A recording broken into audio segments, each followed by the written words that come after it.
Oi, boa noite. Eu sou Ana Carolina e estamos começando um webinar com o Dr. Aloysio Rocha, que é cardiologista, professor da PUC de Campinas e diretor das regionais da Sociedade de Cardiologia do Estado de São Paulo. O Dr. Aloysio hoje falará e conversará com os internautas sobre as doenças do coração, os fatores de risco, pré e pós-infarto.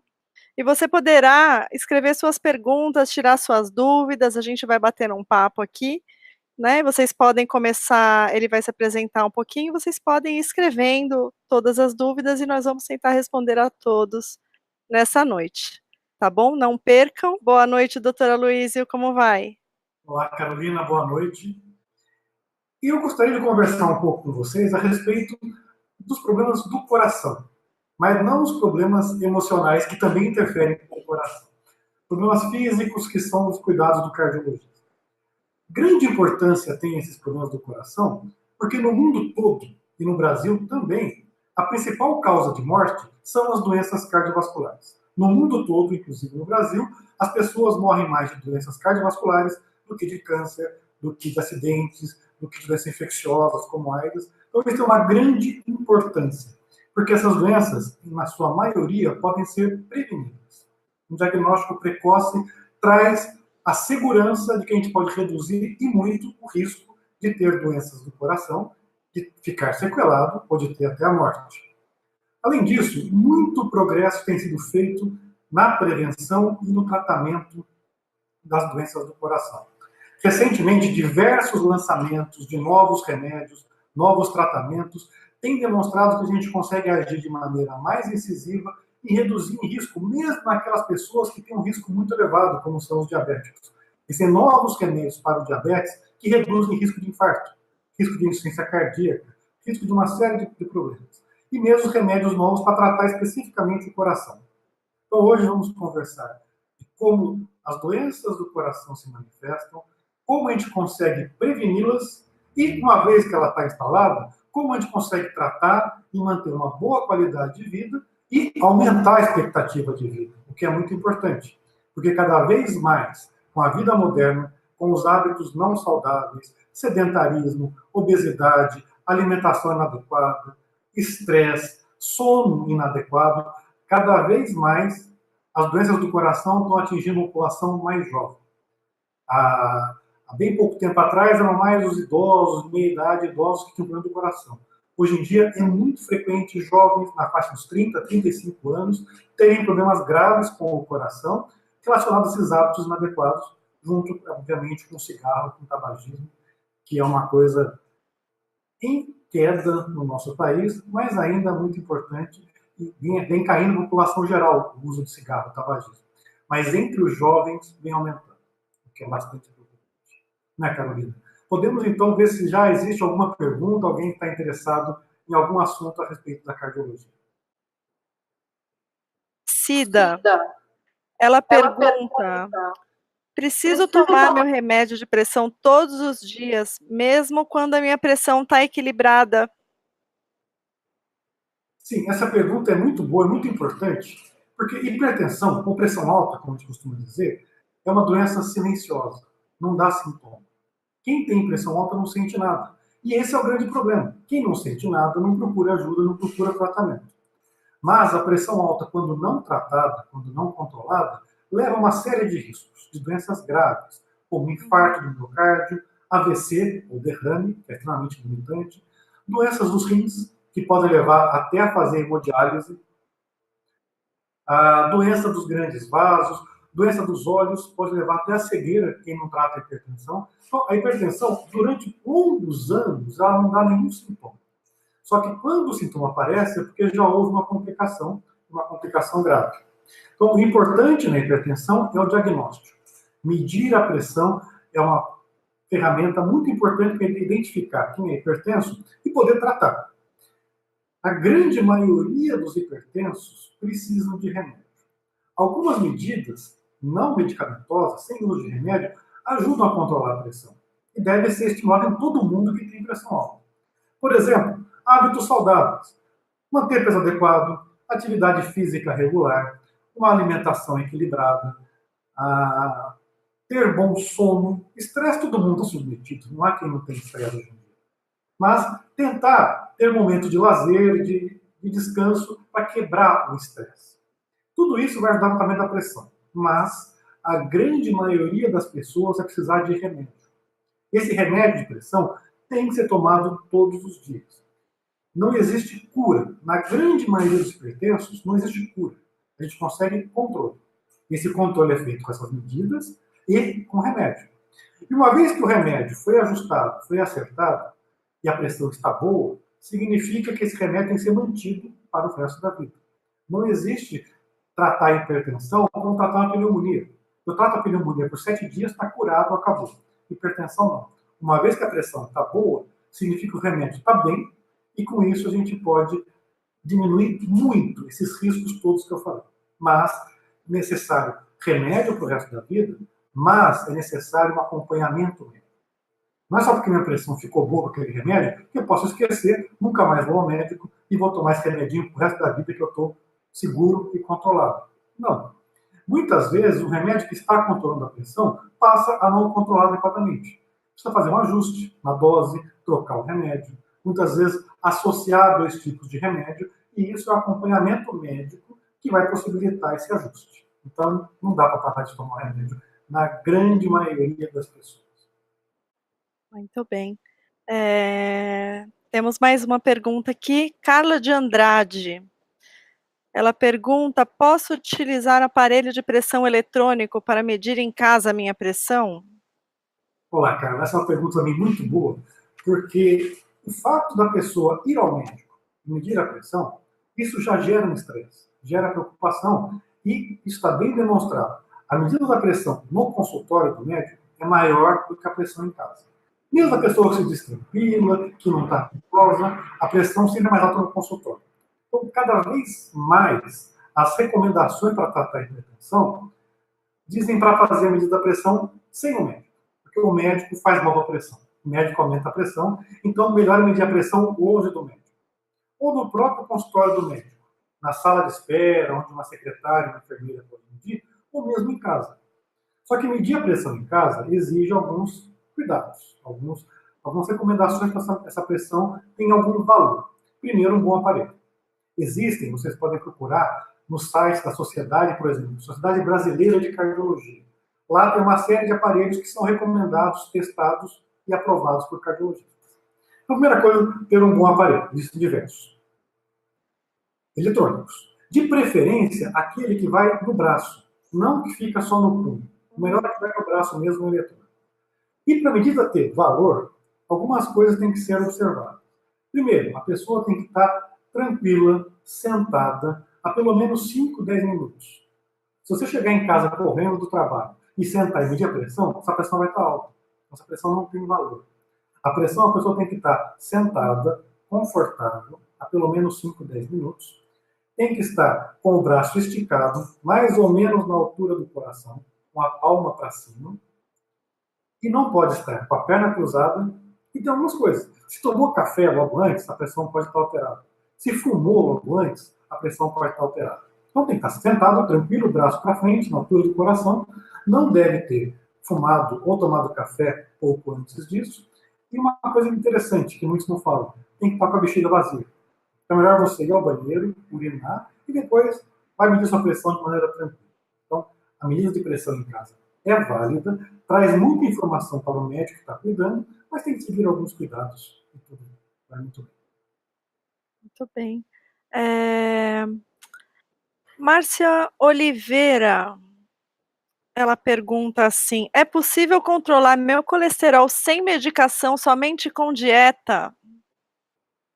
Márcia, todo o colesterol está na moda, todo mundo quer ter uma dieta saudável, para comer bem e viver melhor. A dieta, sem dúvida, é um auxiliar para o controle do colesterol. Mas a maior parte do colesterol que a gente tem no sangue, que aparece no exame de sangue que a gente faz, é produzido pelo próprio organismo. 70%, 80% desse colesterol é produzido pelo organismo. E, portanto, 20% a 30% vem da alimentação. Lógico, quem come mais gorduras, essa proporção é maior, quem come menos é menor. Mas dá para a gente saber que a gente mexer na dieta, fizer uma dieta muito bem equilibrada, atividade física, a gente consegue agir numa porção pequena do nosso colesterol. Então, faz parte do tratamento a gente manter dieta adequada, manter atividade física, manter o peso adequado, mas se a gente precisa de uma redução maior do colesterol, pessoas que já tiveram infarto, pessoas que têm alto risco de ter infarto, às vezes precisam de uma redução acentuada, uma redução grande do colesterol. Nesse caso, o remédio é necessário. Já para triglicérides, que é um outro tipo de gordura que a gente tem no sangue, a dieta funciona muito bem. É raro a gente precisar de remédio para triglicérides, porque exercício, perda de peso e alimentação adequada reduzem muito os triglicéridos. O colesterol, infelizmente, quando a redução é grande, a gente precisa, o remédio é necessário. E também, assim como tratar a hipertensão, remédio para o resto da vida. Porque senão a pessoa está tomando seu remédio, faz o exame de sangue, saiu um valor bonito, saiu bem na foto, vai parar de tomar. Não, se parar de tomar, volta para o mesmo nível que estava antes. Então, remédio para pressão, para colesterol e para diabetes é para o resto da vida, e o ajuste de dose, de medicamento, de possíveis efeitos colaterais, deve ser feito junto com o seu médico. É isso mesmo, né, pessoal, nada de abandonar o remédio por conta própria, né, melhorei hoje, Tomar tem remédio que continuar. Nem abandonar e nem tomar, né, doutor. Temos mais uma aqui do Paulo Campos. Ele diz que teve um infarto e a função do coração está em 24%. Sinto muito cansaço para subir uma rua. Consigo melhorar isso, doutor? Olá, infelizmente você teve esse infarto, mas a vida não acaba, quando bem tratado, não acaba no infarto. Lógico que existem as pessoas que morrem logo após o infarto, mas não é esse o seu caso, felizmente você está bem. O infarto ocorre quando tem um entupimento de uma artéria, que é um vaso que leva sangue para o coração. Quando entope, essa parte do coração que receberia o sangue deixa de receber, deixa de ter oxigênio, e essa parte entra em processo de necrose, que é a morte do tecido. Então, essa parte do coração pode sofrer essa necrose, pode morrer e virar uma cicatriz. E cicatriz, ela não vai contrair, bater como o resto do coração. Ela vai atrapalhar o funcionamento do coração. Se essa cicatriz for pequena, não vai ter uma repercussão muito grande, o coração continua trabalhando bem e a pessoa continua bem. No seu caso, se você ficou com esse número de 24% que você me falou, é porque houve um infarto mais extenso. Uma parte maior do músculo do coração sofreu necrose e cicatrizou, o que levou ao órgão do coração não trabalhar adequadamente, o que a gente chama de insuficiência cardíaca. Várias coisas levam à insuficiência cardíaca, mas a principal e a mais comum no Brasil é o que você teve pós-infarto. Os principais sintomas de quem tem insuficiência cardíaca é cansaço, falta de ar, incapacidade de fazer os exercícios que fazia antes. Isso é uma coisa que realmente é muito limitante e difícil da pessoa conviver.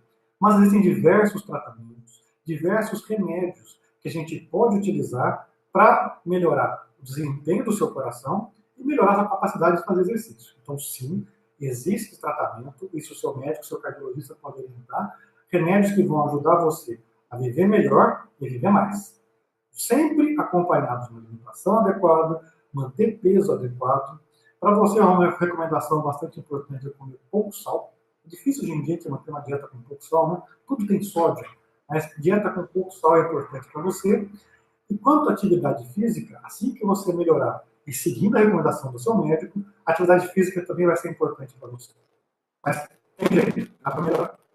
Desculpem problemas técnicos. Estamos aqui com o doutor Aloísio Rocha, que é médico cardiologista, professor da PUC de Campinas. E você pode mandar suas perguntas, que nós responderemos até o final da transmissão. E nós vamos dar sequência aqui com o Davi Pereira. Sim. Davi Pereira, doutora Luísa, ele pergunta: tive um infarto, existe chance de ter mais um? Olá, Davi. Tudo bem? Realmente, quem já teve um infarto já reuniu as condições para que isso acontecesse. Então, pode sim ter um novo infarto quem já teve um infarto. Mas existem maneiras de prevenir que você tem esse novo infarto. Isso, o seu médico vai poder orientar qual o medicamento necessário, qual o tratamento, mas existem maneiras seguras de reduzir esse infarto. Tomando alguns medicamentos, mantendo, novamente, dieta adequada, peso adequado, evitar excesso de estresse, tendo boas noites de sono, mas sim, dá para reduzir esse risco. Mais uma pergunta aqui, Silvia de Araújo. Não sinto nada. Posso fazer exercício físico sem avaliação de um cardiologista? Eu tenho 50 anos. Isso depende muito da idade. Hum. Sim, se é um jovem que nunca teve nada e vai fazer atividade física só para recreação, não há problema, não precisa fazer. Agora, após os 35, 40 anos principalmente, nosso risco de ter doenças no coração que ainda não se manifestaram, que ainda não deram sintomas, é relativamente alto. Então, a melhor maneira para você, após os 50 anos, é que, para iniciar uma atividade física, faça uma avaliação médica. Isso vai ajudar a reduzir riscos. Deve ter visto já muita gente que tem algum problema, algum mal-estar, em alguns casos mais graves, mais raros, felizmente, até tem a morte súbita durante a atividade física. Lógico que isso são casos de exceção. Mas a melhor maneira de você fazer atividade física e proteger o seu coração é procurar uma avaliação médica, que numa consulta dá para fazer essa avaliação e a orientação necessária. Mas faça atividade física, isso é muito importante para a sua saúde. Temos aqui o Francisco Rainieri. Agora são os exercícios, olha lá, as pessoas vão pegando o gancho, é bem bacana. Eu tive um infarto, posso fazer exercício físico ou alguma atividade esportiva depois do infarto, doutora Luísa? Sim, atividade física faz parte da prevenção do infarto, do primeiro infarto, e também para quem já teve infarto. Só que para você fazer essa atividade física, você vai precisar de orientação do seu médico. Isso é fundamental. Você tem que estar com toda a sua pressão, colesterol, diabetes, se for o caso, toda a medicação ajustada para você poder fazer isso, e não imediatamente após o infarto. O seu médico vai poder orientar quanto tempo depois do infarto que você vai estar apto a fazer atividade física e qual atividade física. Normalmente uma atividade física aeróbica, caminhar, pedalar, nadar, isso é o principal para ajudar o seu coração. Pelo menos 30 minutos por dia, de preferência todos os dias, ou no mínimo 5 dias na semana. Meia hora, 5 dias na semana, já é de grande valia, de grande ajuda, mas só inicie isso após o seu médico avaliar sua condição clínica e liberá-lo para fazer isso. Cláudio da Silva, Sim. ele pergunta, doutora Luísio, posso fumar cigarro eletrônico? Não. Resposta bem simples e clara. Não. O cigarro habitual, o cigarro, o tabaco mesmo, já tem estudos de mais de 50 anos que mostram o seu malefício. Faz mal para um monte de coisa, inclusive para o coração, e aumenta o risco de infarto, entre outros males. O cigarro eletrônico só tem uma vantagem, que não faz, não tem cheiro, não incomoda as pessoas, mas também faz mal para a sua saúde. Então, esqueça o cigarro normal e o cigarro eletrônico. Não deve fazer uso, tem uma série de substâncias nele que fazem mal, sabidamente. Nós vamos saber das reais consequências daqui a alguns anos de exposição a esse cigarro eletrônico. Aí você tarde demais para você parar e voltar atrás. Então, não deve usar. Estão chegando bastante perguntas aqui. Nós estamos com o doutor Aloysio Rocha, cardiologista, professor da PUC de Campinas. Você pode continuar mandando as suas dúvidas e até o final dessa transmissão nós vamos responder. Tenha um pouquinho de paciência, todas serão respondidas. Temos aqui, doutor, um comentário. Vamos lá, é complexo esse. Flávio Richelli. Eu uso óleo de coco, pois assisti vídeos para usar. Estou me sentindo melhor com a minha pressão há 2 semanas. Posso parar de usar losartana 50 2 vezes? De modo algum. Procurar uma alimentação saudável, isso não tem a menor dúvida de que está bem para a saúde. O óleo de coco ele tem entrado na moda. Existe moda na medicina também e na nutrição principalmente. Tem alguns alimentos que entram na moda, depois saem. O que é importante para a sua alimentação? Alimentação equilibrada. Equilibrada, rica em verduras, rica em frutas, vegetais integrais, carnes brancas, peixe, frango, pouca carne vermelha, e você vai ter uma boa alimentação. Agora, de modo algum, se você melhorou a sua alimentação, ótimo. Isso pode até trazer benefício para a sua pressão. Mas, como já disse anteriormente, nunca jamais pare o seu remédio de pressão sem que você converse com o seu médico e avalie. A maioria das pessoas que têm pressão alta vão precisar de remédio para o resto da vida. Perda de peso, alimentação saudável e exercício podem ajudar no controle da pressão e fazer com que você tome menos remédio. Mas isso tem que ser feito em conjunto, você com o seu médico. Então, não pare o seu remédio e faça suas consultas regularmente.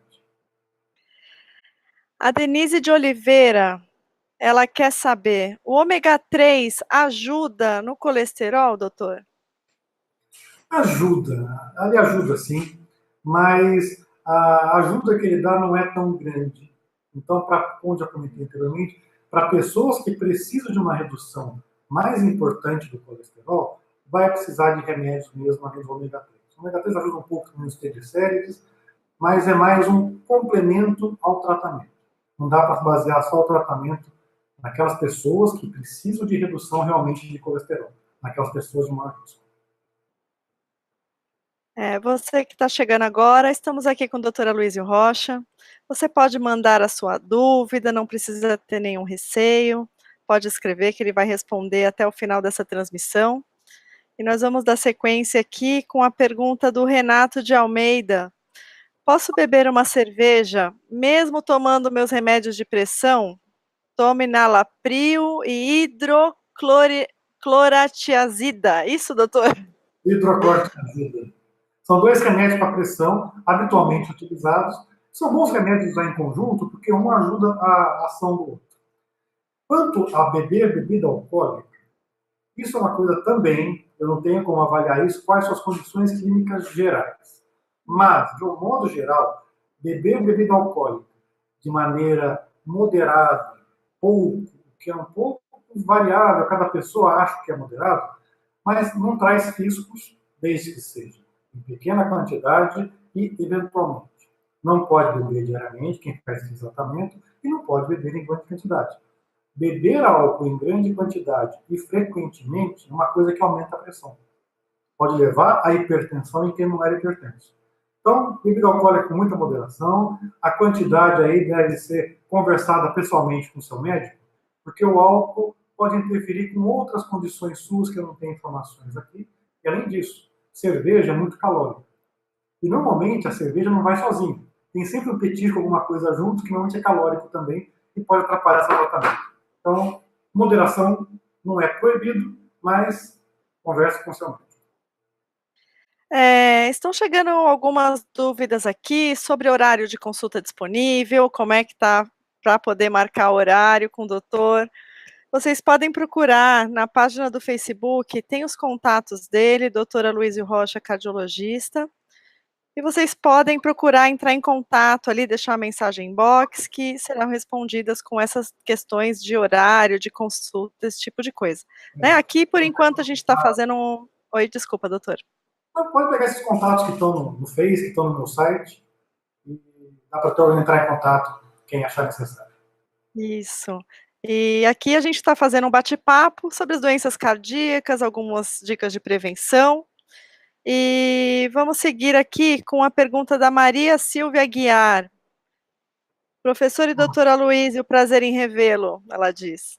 Não Olá. consigo largar o sal. Qual o tipo menos ruim? Menos ruim.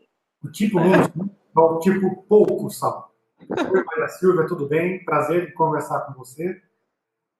Sal é uma questão de hábito. A gente adquire esse hábito, a gente aprende os sabores.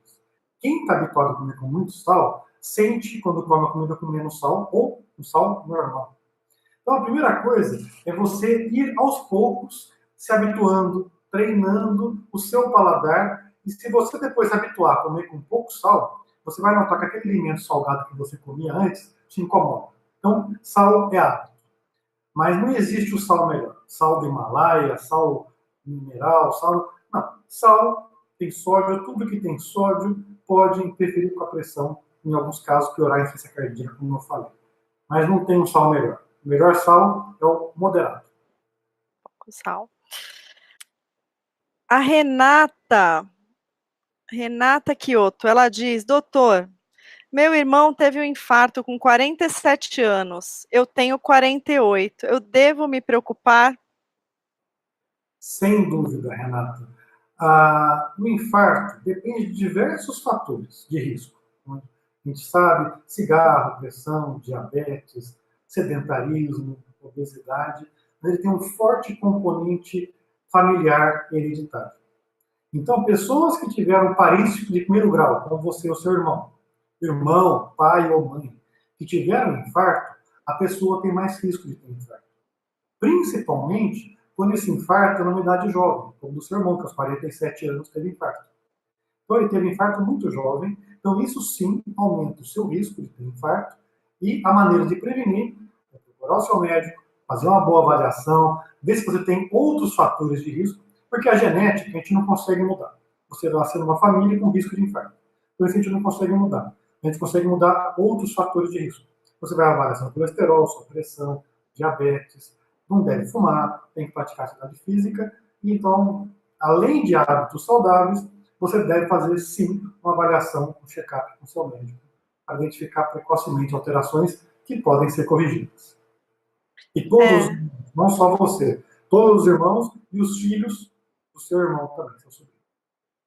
Esse é um tipo de questão, doutora Luísio, que está bem recorrente aqui, as pessoas que têm familiares com problema cardíaco, né, então o pai, a mãe, irmãos, tios, então sempre é uma coisa para se preocupar mesmo, né? Sem dúvida.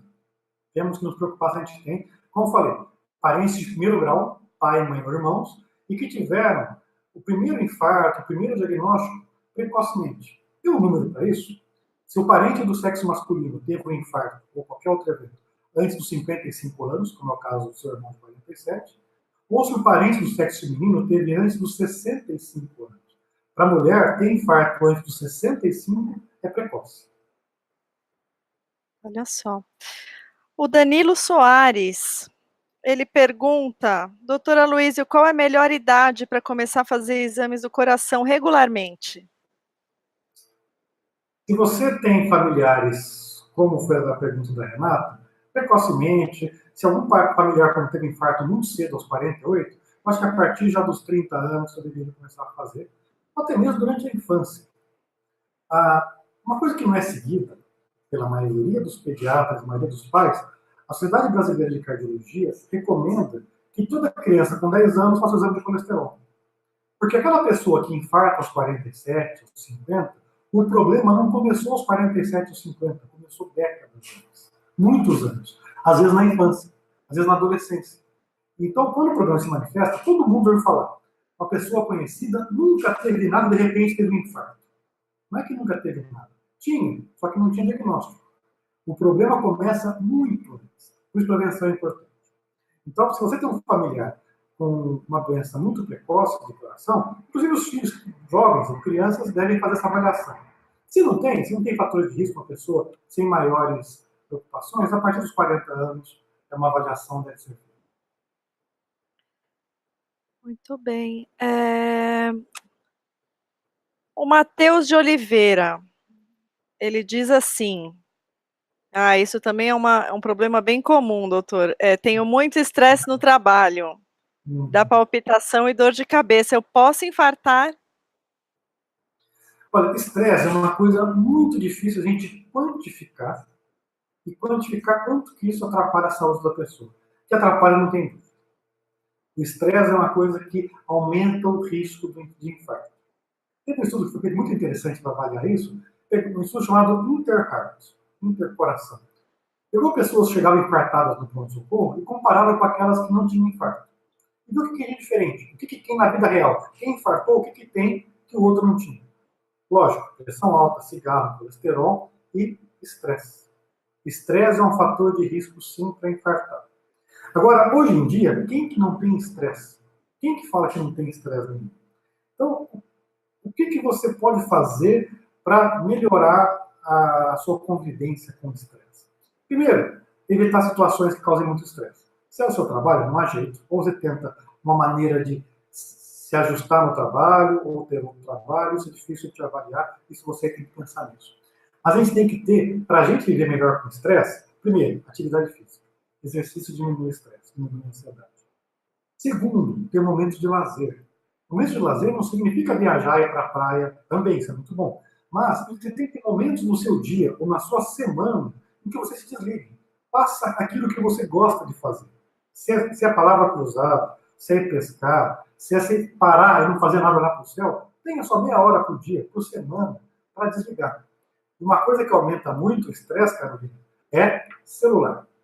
Todo mundo tem o celular ligado 24 horas por dia, onde o patrão, o colega de trabalho, o amigo, todo mundo está o tempo todo ligado em você e você ligado. E isso causa muito estresse. A gente está o tempo todo conectado nessa ferramenta que é muito boa, que é o smartphone, mas que é uma fonte de estresse. Então, tente se desconectar, se desligar e fazer atividade física, é o que eu recomendo para você. E convívio com a família. Tenha seu tempo de convívio com a família. Isso ajuda muito a aliviar o estresse.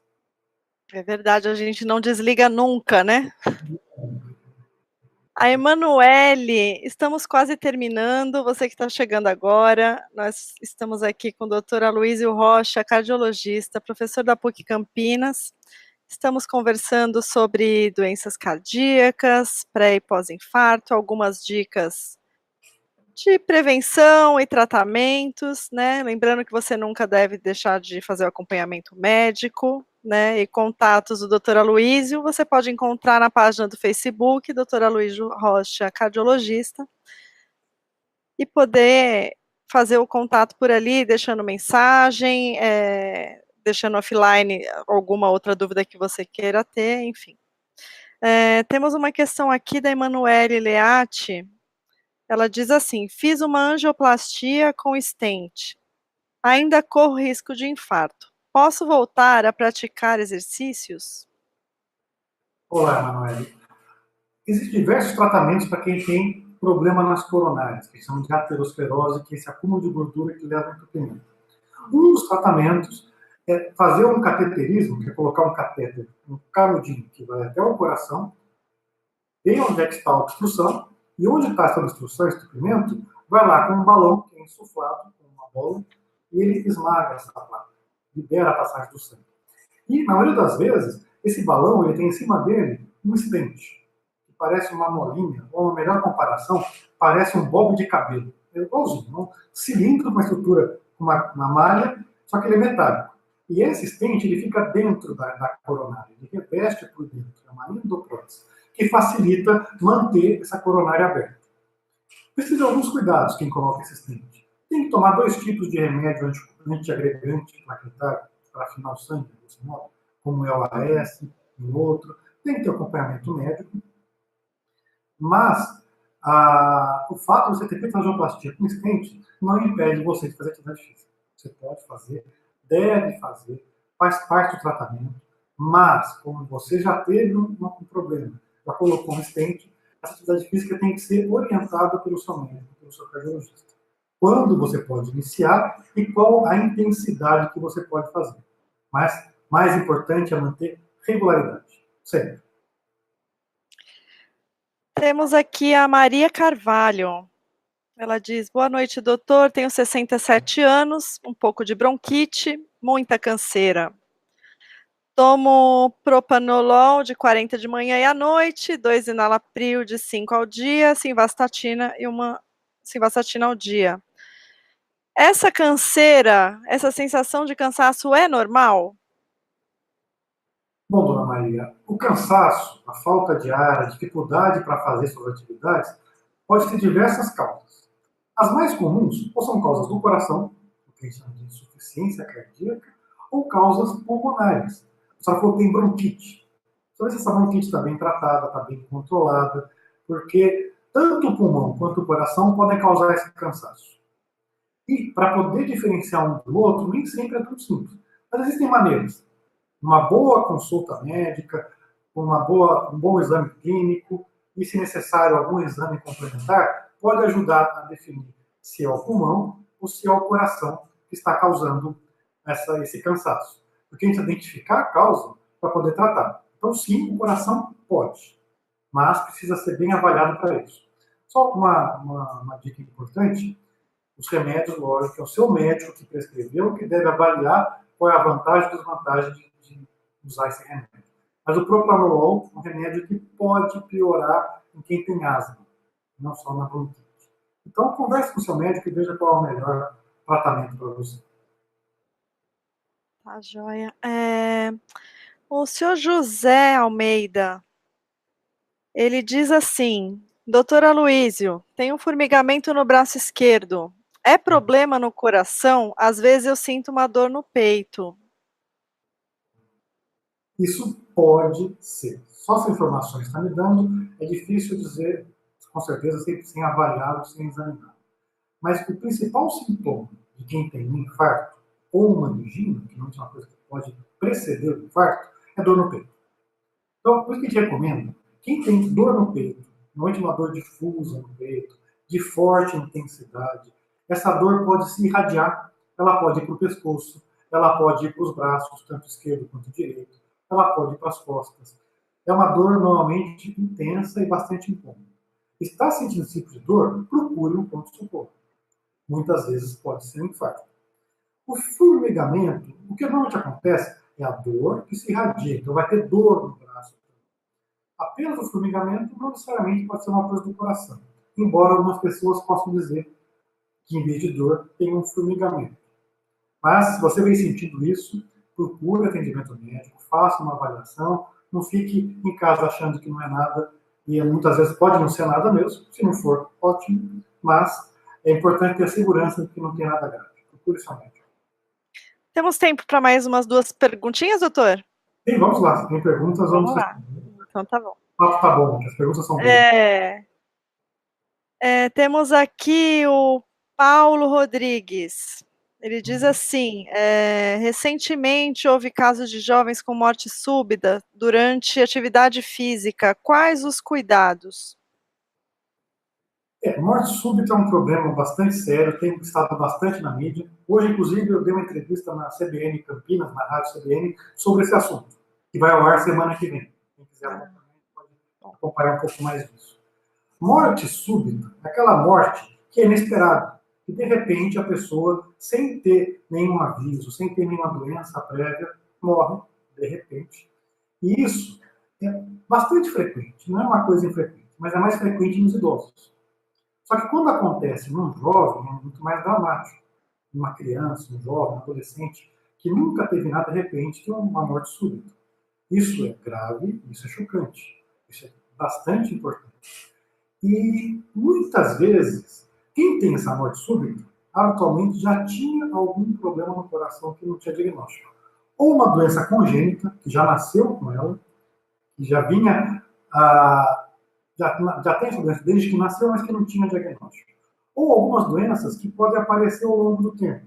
Doenças do miocárdio, hipertrofias, dilatações do coração, e que quando a pessoa vai fazer um exercício mais intenso, mesmo sem sentir nada previamente, esse exercício pode ser o gatilho, ou que vai disparar a arritmia, em fibrilação ventricular, que vai causar a morte súbita.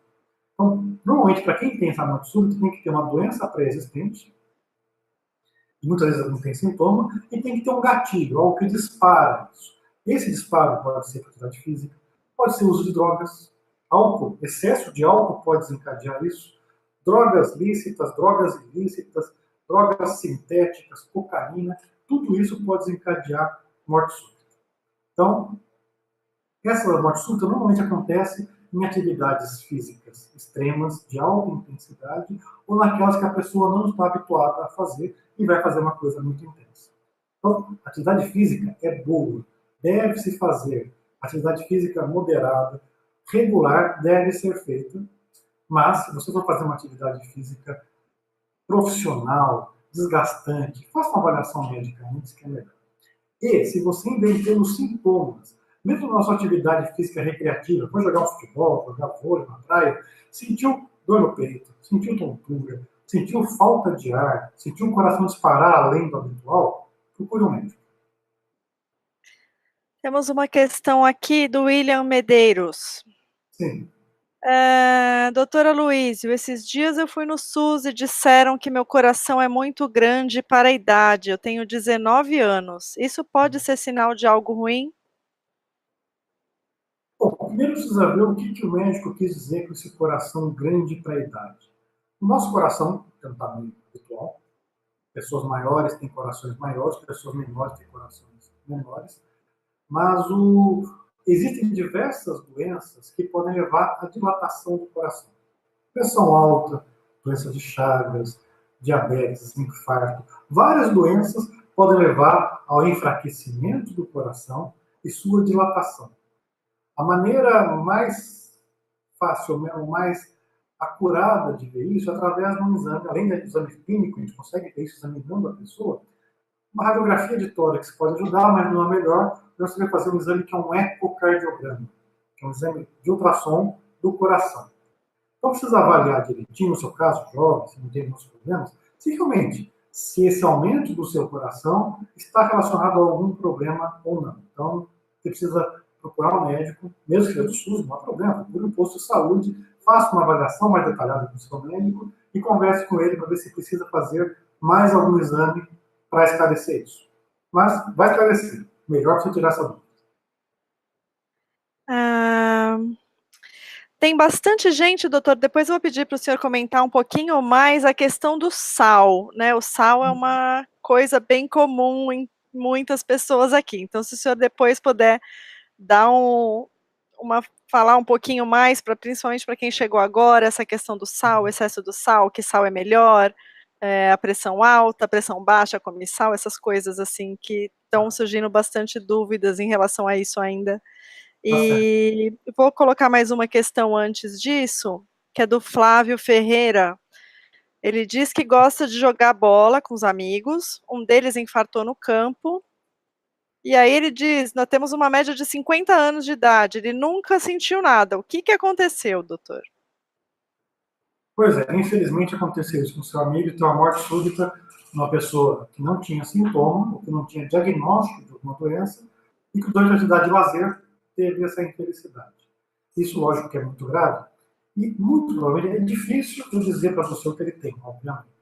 Mas provavelmente ele já tinha algum problema no coração. Nessa faixa etária, depois dos 45, 50 anos, o mais comum que leva a essa morte súbita é doença nas coronárias, é a aterosclerose, é o acúmulo de gordura nas coronárias, que vai levando ao entupimento. Esse entupimento pode levar a um infarto, a morte súbita. Outras doenças podem predispor à morte súbita também. Doenças genéticas, doenças do miocárdio, hipertrofia do miocárdio, dilatação, mas muito provavelmente esse seu amigo já tinha alguma coisa no coração que não foi diagnosticada. E está aí a importância da avaliação de rotina do check-up. Identificar coisas que ainda não se manifestaram. Tem muitas pessoas, Carolina, que falam: doutor, eu tenho medo de ir ao médico, e vai que encontra alguma coisa. Mas tudo que você encontra precocemente é muito mais fácil de tratar, é mais fácil de prevenir coisas graves, como foi uma morte súbita. Então, o diagnóstico precoce é melhor fazer. Então, às vezes, quando acontece isso, essa infelicidade no grupo, aí todo mundo do grupo corre para fazer uma avaliação clínica. Mas a gente não precisa esperar que isso aconteça. Faça a sua avaliação rotineira e evite esses problemas. Tá certo. Mais uma antes de falar do sal? Sim. Podemos. Vamos. A dona Josefa da Silva, ela diz que sempre ouviu dizer que remédio para o coração dá problema, tem medo de tomar, toma somente quando aumenta a pressão. O médico disse que eu tenho pré-diabetes, pressão alta e colesterol. Estou só fazendo dieta, tenho 47 anos. Muito bom, dona Josefa. Seu médico identificou coisas, fatores que aumentam o risco de problema do coração. Pressão alta, diabetes ou pré-diabetes. Isso normalmente exige tomada de remédio. E todo remédio tem efeito colateral. Todos. Não tem nenhum remédio que seja isento de qualquer efeito colateral. Na hora que o médico vai prescrever um remédio, ele tem que levar em conta se o benefício que o remédio vai trazer é maior do que o possível malefício. Sempre a gente pensa nisso. E para a pressão alta, não tenho a menor dúvida que os benefícios superam de longe os malefícios. Reduz muito o risco de ter infarto, de ter AVC, de ter doença renal que pode levar para diálise, de ter cegueira, de ter um monte de problema grave. Então, converse com o seu médico. Está insegura? Converse com ele, tire suas dúvidas. Veja o que pode acontecer se tomar um remédio ou se não tomar. Agora, se o remédio está indicado, precisa tomar depressão, tem que ser tomado todos os dias, sempre, para sempre. Se tomar só quando a pressão está alta, não vai trazer nenhum benefício para a senhora. Temos uma questão aqui da dona Mara Ale. Ela diz, doutor, meu marido tem plaquetas baixas e há 2 anos estamos tentando fazer uma angioplastia. E até agora nada, pois os médicos têm medo de sangramento. Só que a veia está com uma obstrução de mais de 70%. Muito bem. E ela quer que a senhora comente um pouquinho. Nos efeitos adversos dos remédios. Primeira coisa, saber se esse entupimento precisa ser desentupido. Nem todo entupimento, 70%, 80%, 90%, precisa ser desentupido. Nem sempre desentupir uma artéria pequena, uma artéria que não tem uma grande importância, vai trazer algum benefício. Só que uma vez que seja necessário, então você tem que conversar com o seu médico, cardiologista, e ver se realmente é necessário desobstruir essa artéria, que pode ser feito através de um cateterismo e um implante de stent, como a gente tinha falado. Ou, em alguns casos, pode ser feita cirurgia cardíaca, a cirurgia de ponte de safena, de mamária. Mas, nunca esqueça, quem faz angioplastia, coloca stent, quem faz cirurgia, precisa continuar com o tratamento clínico para o resto da vida. Colocou um stent, colocou uma safena, não significa que está curado, que acabou. Não, tratou aquele problema imediato. Tem que ter o controle para o resto da vida. Agora, quem tem esse tipo de entupimento, tem que tomar um remédio para afinar o sangue, um antiagregante plaquetário. O remédio justamente age nas plaquetas, que é o AS, aspirina. Esse remédio tem que ser sempre tomado em quem tem entupimentos como o seu marido. Se colocar um stent, fizer uma angioplastia e colocar um stent, vai ter que tomar um segundo antiplaquetário, que habitualmente chama clopidogrel. Então vai tomar 2 remédios que inibem as plaquetas. E se elas já são baixas, isso pode realmente ser inconveniente. Então precisa discutir 2 coisas importantes com seus médicos. Uma, realmente precisa entupir? Outra, essas plaquetas baixas, estão em que nível? Tem muitos níveis que são aceitáveis, que a gente pode dar remédio que não tem problema. Então precisa ajustar as 2 coisas. Mas aí entra no efeito adverso, no efeito colateral. Remédio para tratar a coronária pode atrapalhar as plaquetas, como é o caso do seu marido. Mas não é uma contraindicação absoluta. Converse com eles e veja se dá para conciliar as 2 coisas. Doutora Luiz, eu vou pedir para o senhor comentar um pouquinho, então, agora, para a gente finalizar, a questão do sal, né, que é uma dúvida bem comum, e as indicações mais simples que todos podemos seguir para poder ter uma saúde cardíaca melhor, que o senhor poder deixar de dica para nós encerrarmos essa transmissão de hoje. Muito bom, Carolina. Dicas para ter uma boa saúde cardiovascular, uma boa saúde em geral. Segue aquilo que a vovó já falava. Não precisa o médico falar. Comer direito significa comida variada, com bastante verdura, legumes, frutas, pouca gordura e pouco carboidrato. Tudo de carboidrato simples, açúcar, farinha. Então, importante. Alimentação adequada, manter peso, exercício com regularidade. Futebol de final de semana não ajuda em nada o coração, pode até atrapalhar, ter eventos súbitos. Dormir bem, uma outra boa recomendação. E ter momentos de quebra do estresse, da rotina, momentos de lazer. Tudo isso faz parte das orientações, não precisa um médico falar isso. Se tiver problemas que trazem risco, tratá-los. Tratar hipertensão, tratar diabetes, parar de fumar, tratar colesterol quando indicado. Quanto ao sal, o sal faz parte da alimentação saudável. Primeiro, o sal ele é um composto que chama cloreto de sódio. O sódio é importante. O sódio é o que vai trazer o aumento da pressão. Então, comer sal em excesso pode sim aumentar sua pressão. Nem todo mundo o sal aumenta a pressão, mas algumas pessoas sim, outras não. Não dá para saber em quem aumenta e quem não. Então, sal tem que ser moderado. E não é só o sal, é o sódio. Muitos alimentos têm muito sódio. E muitos conservantes têm sódio. Então, alimentos em conserva têm muito sódio. Embutidos têm muito sódio. Queijo, salame, presunto, mortadela, isso tem muito sódio. Refrigerantes têm sódio. Muita coisa tem sódio. Procure ler o rótulo e veja a quantidade de sódio. Outra coisa que tem muito sódio, Carolina, que a gente vê muitos jovens comerem hoje em dia, achando que está fazendo uma coisa saudável, é comer comida japonesa. Em particular, temaki, que está na moda. Só que o pessoal está comendo aquele arroz sem sal, com peixe cru, acha que está fazendo uma coisa saudável, só que pega o shoyu e vira no temaki até escorrer o shoyu por baixo do temaki. Ali tem um excesso de sódio, uma bomba de sódio. Então, muito cuidado, shoyu tem muito sódio. Isso não faz bem para a saúde, somente para a pressão. E tem aqueles pacientes que já têm um problema mais grave, que a gente chama de insuficiência cardíaca, quando o coração não está fazendo a função dele, está insuficiente, e a pessoa tem como sintoma cansaço, falta de ar e inchaço.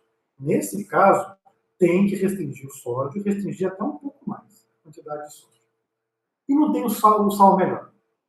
Perguntar, tem um sal que é melhor que o outro? Não. O que é importante é pouco sal. Tá certo. Então eu gostaria de agradecer ao doutor Aloísio por essa aula de cardiologia para nós. Agradecemos a participação de todos e aguardamos vocês no próximo webinar, assim que possível. E até breve. Boa noite. Conversar sobre a saúde é sempre muito bom. Boa noite.